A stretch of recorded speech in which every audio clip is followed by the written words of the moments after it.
Welcome back to another episode of Varsity Clues, Myths and Legends, where we discuss and analyze local myths and legends surrounded by university life.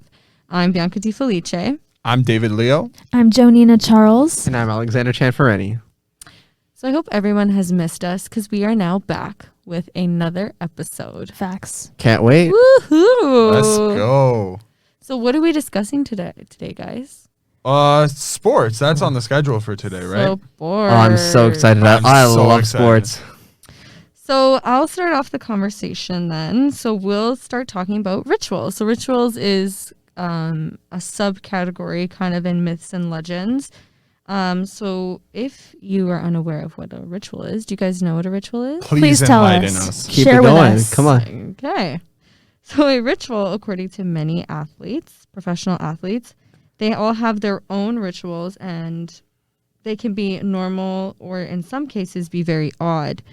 They can range from different foods being eaten before a game to what they're doing during the game day. These rituals typically have little to no meaning, but athletes just feel they must do it before to feel like complete. Just to like get that like To get that momentum. extra- you know Yeah. you're doing that Love. every day. Like Same thing Routine. every day. Yeah, you kind of get into that routine. Yeah. it's like right? you get up, you brush your teeth, you get your breakfast. It's like same Yeah. thing every day. Yeah, it's like a routine. Oh, and if you change it on one of these athletes, they go crazy. It's like they don't know how to function Oh. after. It Yeah. could Sometimes be- they They win the are loss pretty just crazy. on this Some of them one can ritual. be crazy. Like, I think I heard of one where they have they don't clean their one pair of underwear and they just wear it every game. That's just Same. gross. Nasty. Like, Nasty just ones. wash it. Yeah. Yeah, Come on. so it could be very like superstitious too. Like they have to wear a certain color. Yeah. They have to wear a certain type of brand.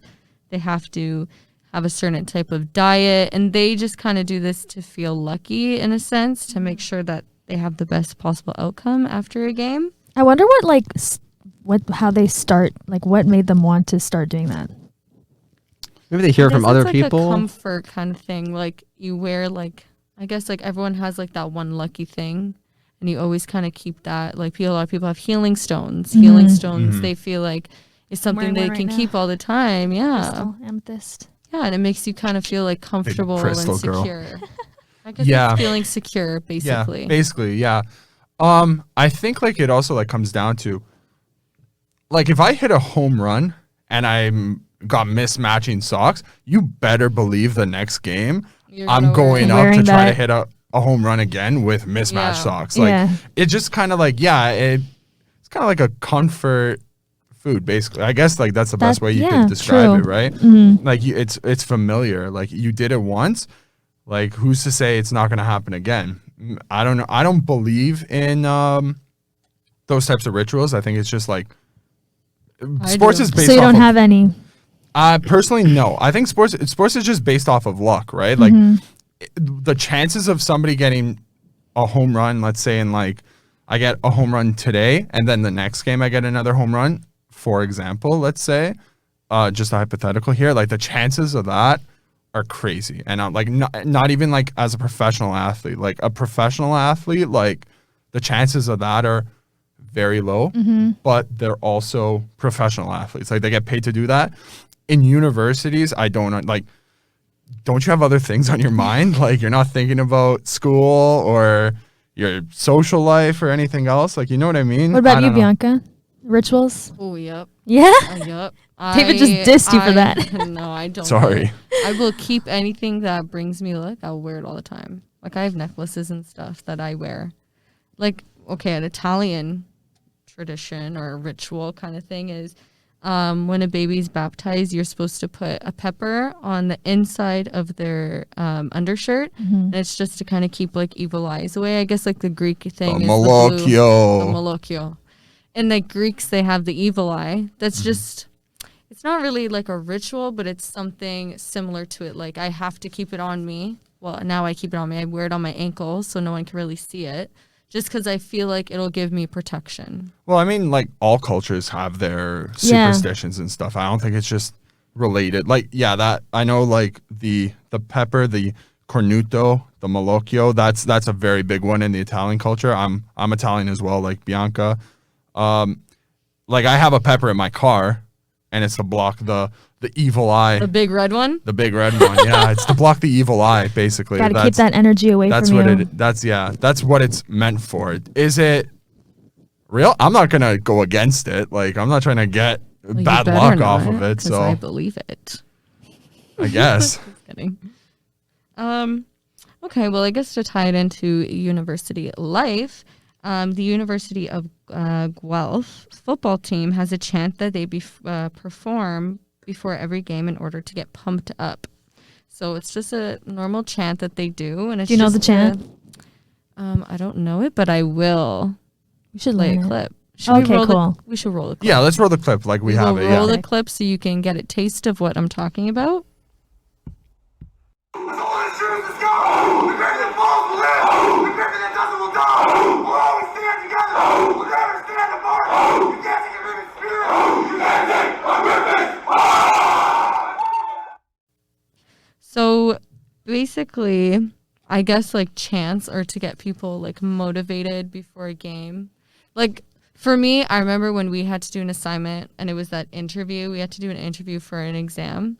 And like I played like the Backstreet Boys. Oh my Everybody. god. Every time. And every it time. just got me pumped Music. up and Yeah. like like it just gets you excited and forget about like your nerves, because I'm sure as like a professional athlete or even in school, you have so many nerves. Like when I used to play rugby, I would have so many nerves before a game because like anything could happen. You have to leave it all on the field. Yeah, I know, like being around hockey rooms growing up, a big thing to calm a lot of people's nerves are music. Like music's like one of the best ways to help ease nerves, right? I just Googled the purpose of chanting just because I was curious. And it says that scientific studies have found that chanting can decrease stress, anxiety, and depressive symptoms, as well as increase positive mood, feelings of relaxation, and focused attention. It's kind of interesting. I guess that's why university has that like chant going on to get the Yeah. team like feeling more comfortable in their own environment, and how I guess the opposing team like be unfamiliar and unaware, so it kind of gives them an upper hand. Well, yeah, David, weren't you telling me about the rugby, how the rugby team has a chant? So I know for sure. So this originated in New Zealand. The All Blacks rugby team, they do this thing called the haka pregame. And basically they take the field in a formation and they have one guy kind of leading the charge, and he says these things. I don't know what language it comes from. I believe it is Samoan. And basically they do this chant to intimidate other people. If you haven't seen it, I can't pull up a video just due to like copyright reasons and stuff. But it is something that I would implore you to go out and watch, because if I were to be on the receiving end of somebody's haka, so it's just like a series of movements and chants, and also like it's just crazy. But if I was on the receiving end and I saw this, I would pull out immediately. I would not play in that game. Those guys look like crazy Terrifying. killers. Really? I seen Crazy. It. It's crazy. Wow. Yeah. Wow. I'd be like, yep, time to go home. Yeah, I would just be like, okay, well, we're not winning this game. And it's Wrap it up. traditional? It is traditional. So they do it before every single game. The captain of the team is I guess you would call it like the conductor, basically. Like imagine like an orchestra. They're an orchestra of people that are basically there to intimidate you. That's crazy. They like scream at you and stuff. It's just like, whoa. Whoa. I feel like what's I'll just going on? ignore it, get on the field. that definitely and just gets them pumped start though going. before their game. You know Yeah, what? just- You would think that, Alex, but I don't know. If you see that in person, I don't know if you're going to be like, okay, like what are these guys doing right now? Like they look crazy. And in a sport where you're not wearing any padding and you're bound to receive a tackle Yep. from somebody's like bare shoulder, or like, and you're definitely going to hurt something, you're going to be like, these guys will definitely try to kill me today. Well, yeah, I can attest to that. When I played rugby in high school, it was like life or death situation. Yeah, it was crazy. I didn't know that you played rugby. Yeah, I did for 3 years. Oh my goodness.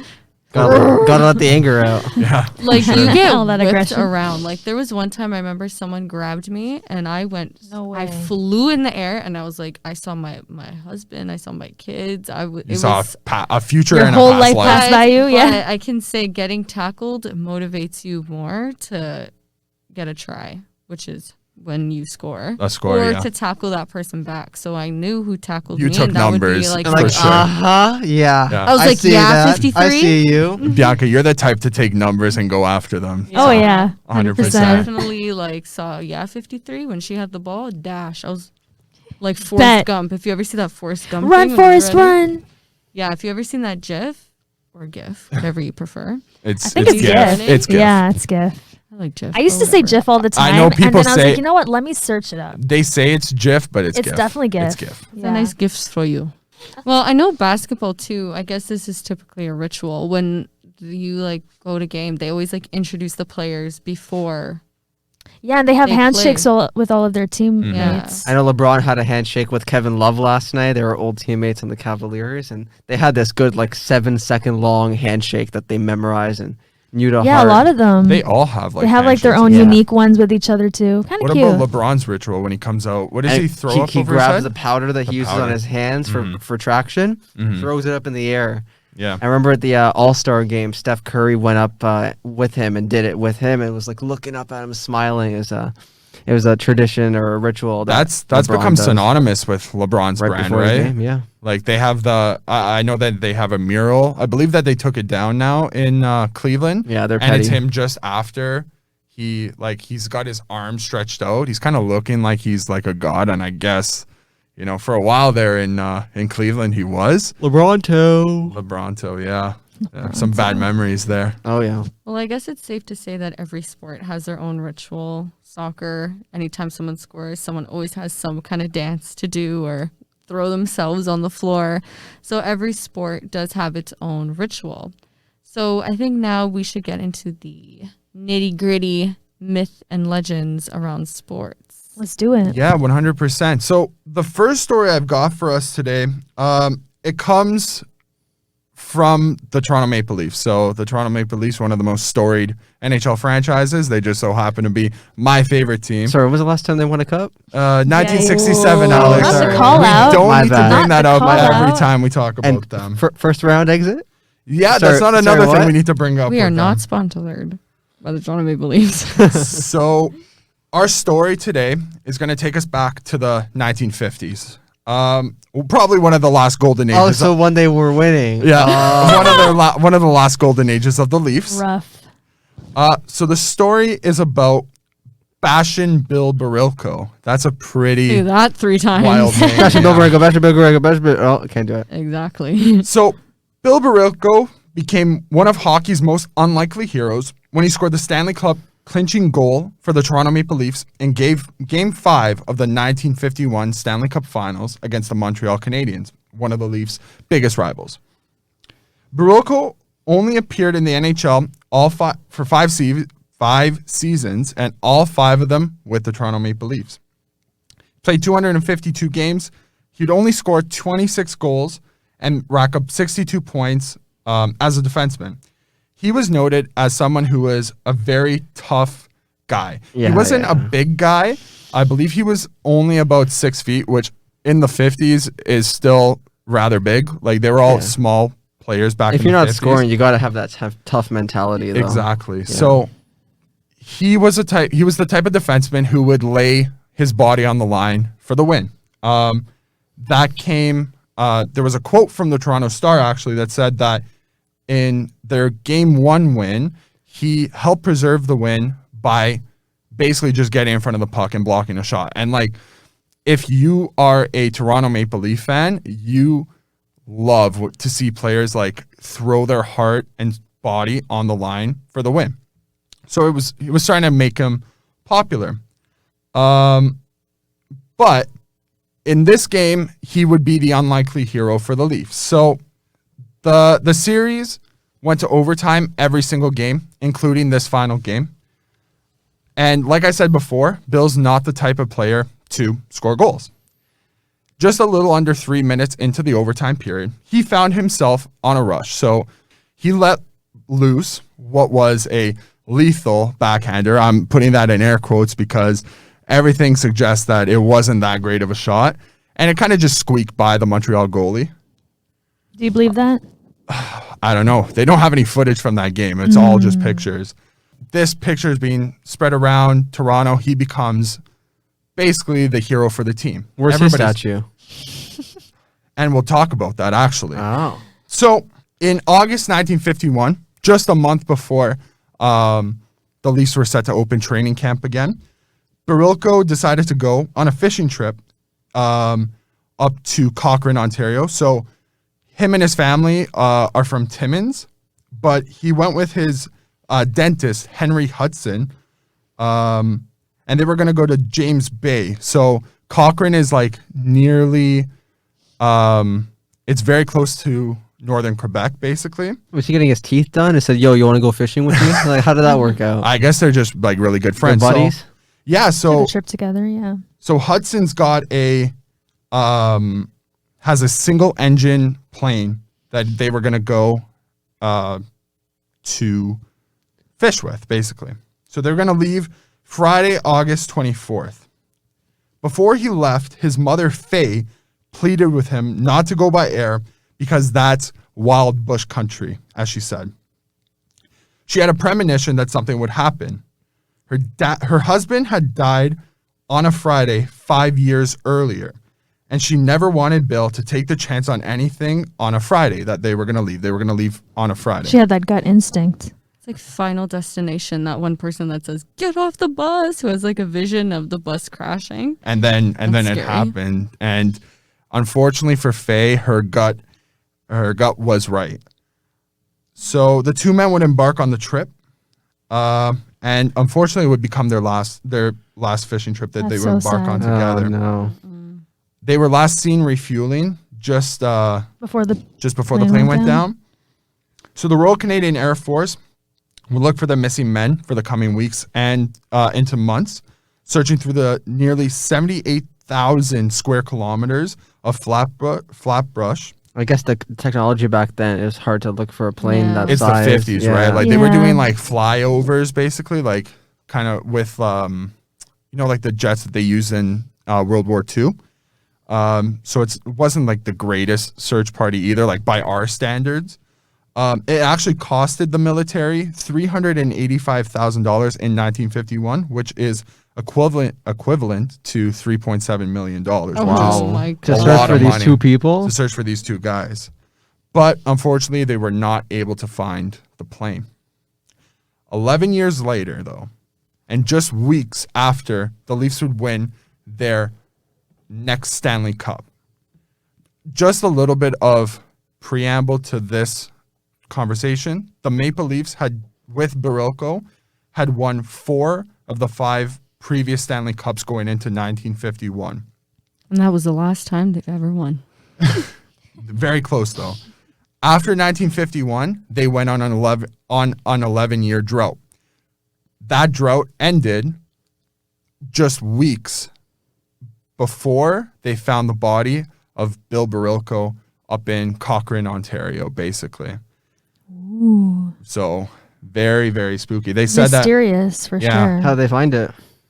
so actually they had a helicopter doing a flyby, and he spotted something in the brush that looked metallic. Like he was shining a light down, and it like grazed over, and he caught what Like a sparkle kind like of. a sparkle kind of. And so this was 75 kilometers north of where they believed the crash site to be.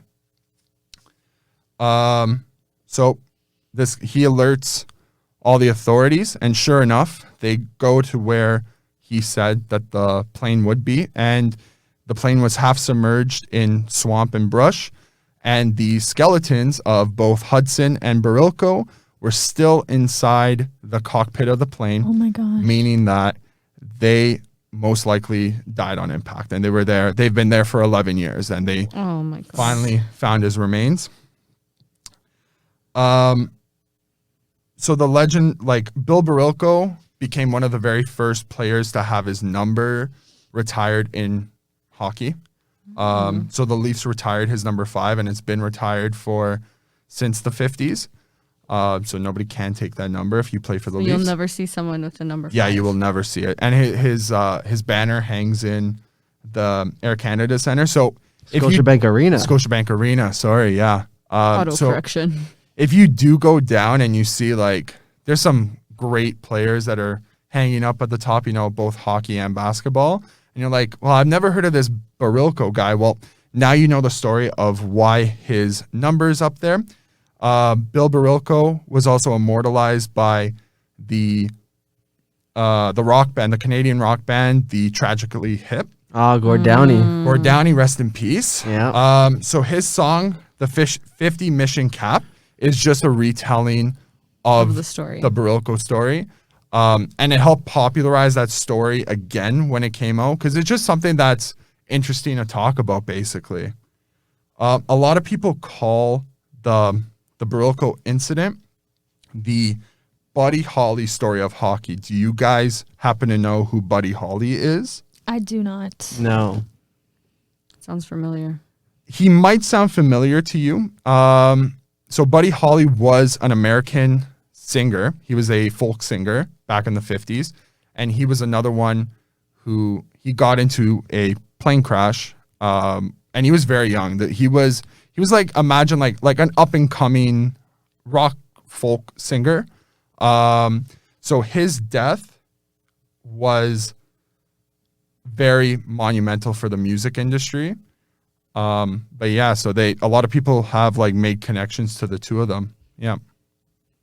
That's Very, interesting. very sad. There's like a whole conspiracy theories about people who died at like the same age. What is it? The 28 Club or something like 27. that? 27 Club. Yeah. There could be like a whole conspiracy conversation about that, because it's like That's another so very, weird. very weird. And it's also weird how a lot of celebrities die in like plane crashes.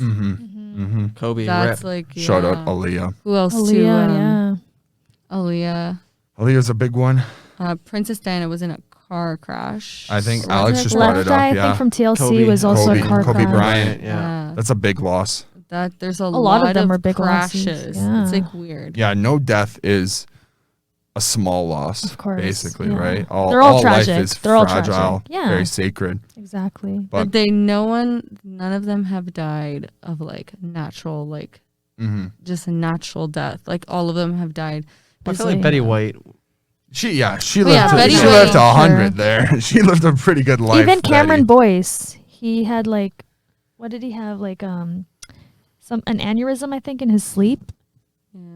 Something like I that. mean, yeah, there's That's probably nasty. some that die, but like if you think about like huge celebrities, all of them have been in like A tragic, like, Yeah, very, very tragic tragic. death.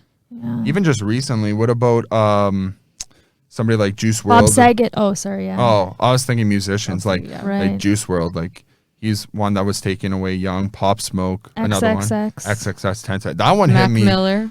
Yeah, Mac was another Miller. one. Yeah. I think XXX Tentacion was one that hit me hard. I I think used Pop to Smoke listen for me, because that Pop was Smoke was like he another was one. just on the He was all of them that we mentioned were Yeah, they just would on come the up, yeah. Yeah, and it's just sad to see them go. rip, Right, for real. big rib. So that is the story of Bill Barilco. Bill Barilco. Does anybody have any thoughts on I've it? never heard. I've honestly never heard that before. It's No, it's neither not a have I. story that gets brought up quite But, often, yeah. actually. Yeah, and you know what? Maybe it is. Maybe it should be a story. But that's Maybe why like a we're here. warning. We're here Yeah, to that's why we're discuss here it. to bring We're it here up to to bring you. it to light. We're here to Yeah. bring these stories to light. Yeah. Like that is a story that as a Leaf fan, for me personally, like growing up, I always wondered who that he was. Like his presence like predates most Leaf fans that you meet. Like you won't find that many Leaf fans that are able to talk about that moment or Well, like what they were feeling after It was 70 years ago. So Yeah. if you're a Leafs fan, like what, you start watching hockey around 8? Like the youngest guy could be like 78 right now. right? Maybe that's a reason why these stories, but we also have stories like that we brought up last episode, like from the Christie Manor, where these events happened hundreds of years ago. And so a lot of people know them, but the story of Bill Barilco is one that maybe more Toronto-based news more outlets should Canadian. Yeah. should revisit every once in a while. I think I'm just excited to go to like the Scotiabank Arena and see the jersey now. Now that I know the story, Yeah, now I that just you know wanna the I'm story. going to be see there on it. Monday, so I'm going to look up and look for that Bill Barilco Nice. Bill jersey. Barilco, number Yeah. 5. Yeah. All right, so now we're going to move on to our next story, which is the Stanley Cup. The Stanley Cup is one of the oldest trophies in professional sports. Did you guys know that? I know now. I did actually. Yeah? Of course, you knew that. Yeah, of course. Big hockey fan again. Well, it predates many of the other trophies that are given out in the other North American sporting leagues, like the NBA and the NHL. Well, the NHL and the MLB. and the MLB MLB, right. and the NFL. Yeah. So for a bit of background on the Stanley Cup, in 1893, Sir Frederick Arthur Lord Stanley of Preston, That's fancy. Lord who was the Lord Governor General of Stanley. Canada back then, he donated a trophy to whoever was the amateur champion of Canada for hockey. So he became a massive fan of the sport when he was in Montreal at the Winter Carnival.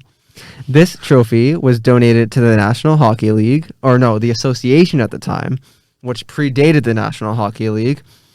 So when the NHA disbanded in 1926, the winner of the Stanley Cup was awarded to the team who competed in a competition, which meant that the teams from around Canada, but not even just in the NHL, like anyone could compete, any team, they'd be able to win this cup if they won the challenge. But then after that was disbanded, it was awarded solely to a team competing in the NHL, and that's how it has stayed ever since today. So now with that knowledge, it's no surprise that there's been plenty of stories with many things that have happened with the Stanley Cup. After a team has won the cup, each player gets to spend 24 hours with it in their possession before it makes its rounds with the players, coaching staff, and all that other stuff, management, before being returned back to its spot at the Hockey Hall of Fame in downtown Toronto. Yeah, so I found a lot of stories about the Stanley Cup and like some of the things that have happened to it. Like, so I kind of compiled 4 stories. Now, there's a catch, and I'm going to have you guys play a little game. Fun. 3 of them are real stories.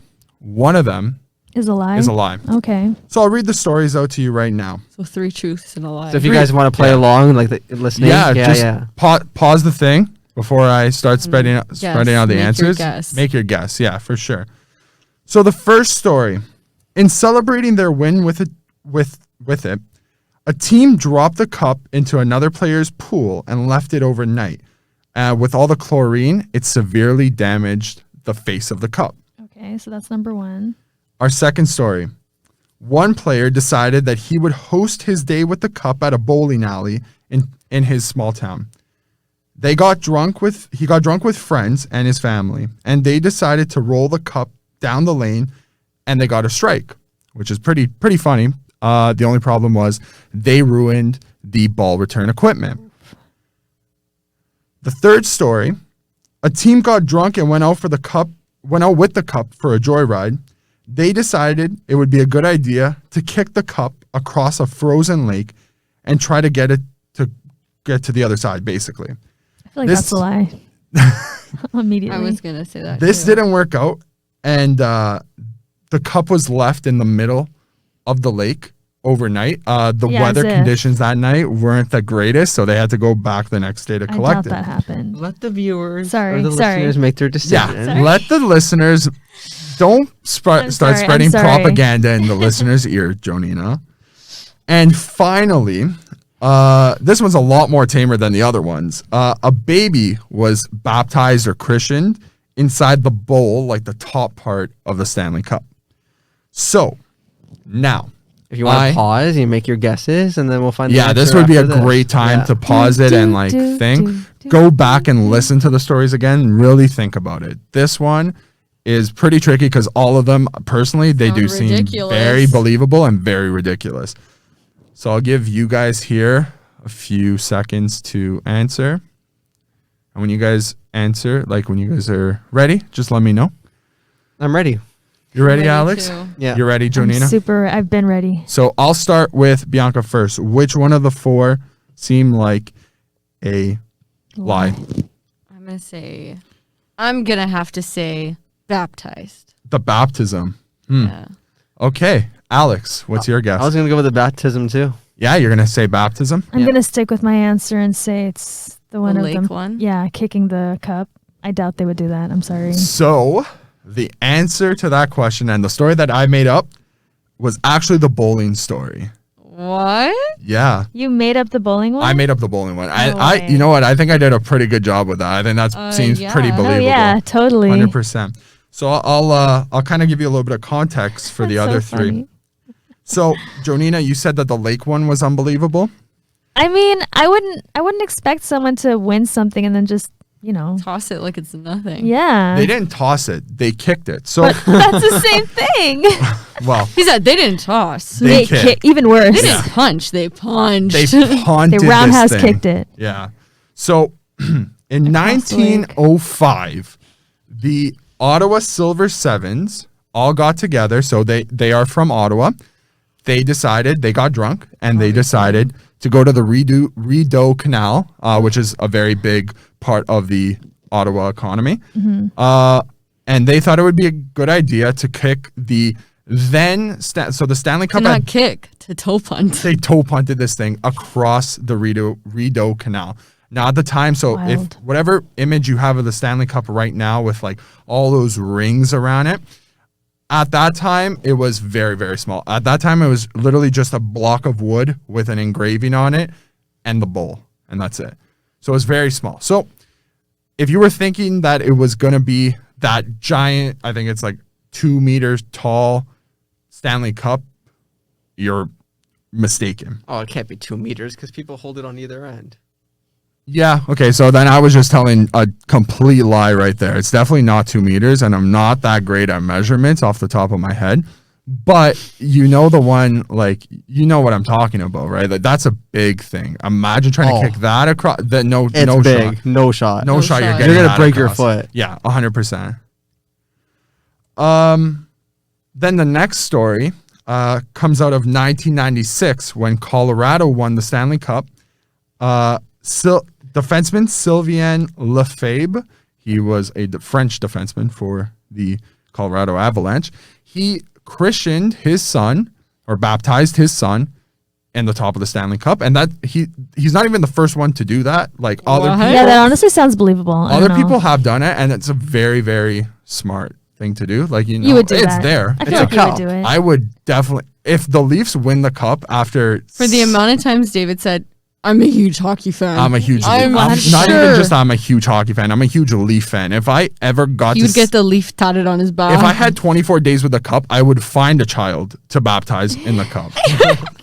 That would be my first thing I would do. Oh, That was like me with One Direction. I would like baptize my kid at a concert, like a One Direction So concert. Get Harry Styles water to baptize the He kid. spits the water out on the Ew. baby. Gross.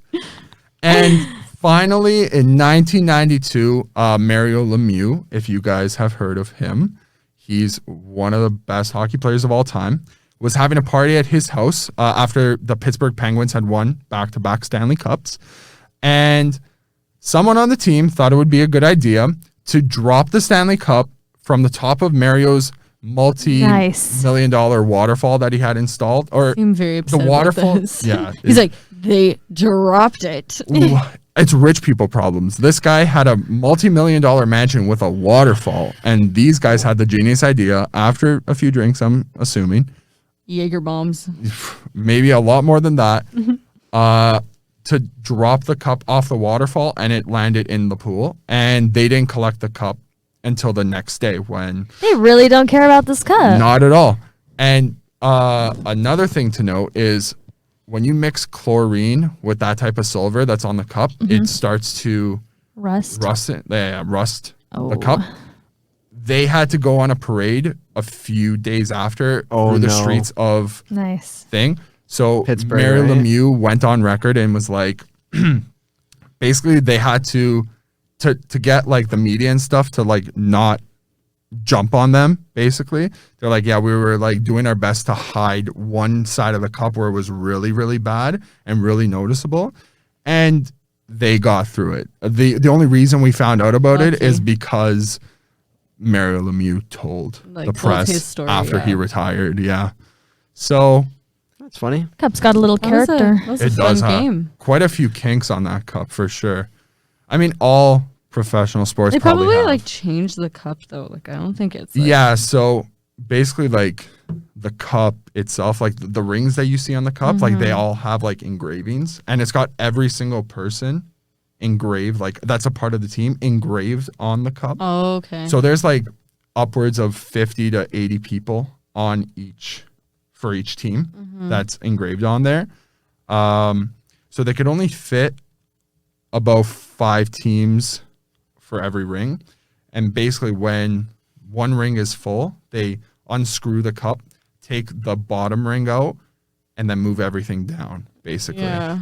So that's Really how, change it and stuff. and that's why you see like that big thing. So, Well, that was a fun game. Pretty- Hopefully everyone listening had a fun time guessing. yeah, I'm Let I us know hope- which one you guessed it was. Yeah, you can email us and let us know, or on our social media posts for Emerge. You can always comment and say, "Oh, this is the one I guessed." Haha.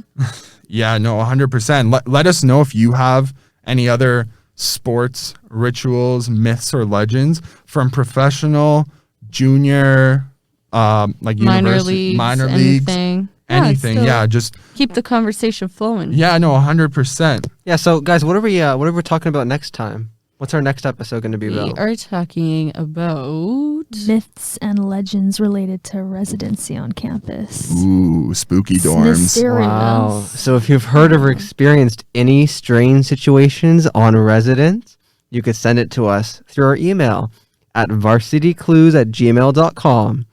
So you could say your story and be featured on our next episode. Yeah, but please keep it PG-13 because I know there could be some. G13. PG content. Keep it TV We can 14. have deaths, but we just can't keep have it anything 14A. Nothing for mature 14A. audiences, please. Yeah, nothing too graphic. too All right. graphic. Thank you but very just much. enough. Just enough. Yeah, so I hope you guys enjoyed this episode and 100%. learned something. I mean, Yeah. I did. I mean, I love sports. I could literally talk about it. Oh, we know. We know. And you do. And I do. Uh-huh. I try to force it into every conversation. You're like, how do I? You'd be like, slip the this sky's in?" blue. You know, the Toronto Or Maple the Leafs. Toronto Maple Leafs The are Toronto blue. Maple Leafs are blue. And they haven't won the cup in 60 years. Thanks, Alex. Again. You're welcome. All right, guys. Thank Anyway. you. We'll see you next time. Thank you. Yeah, thank you.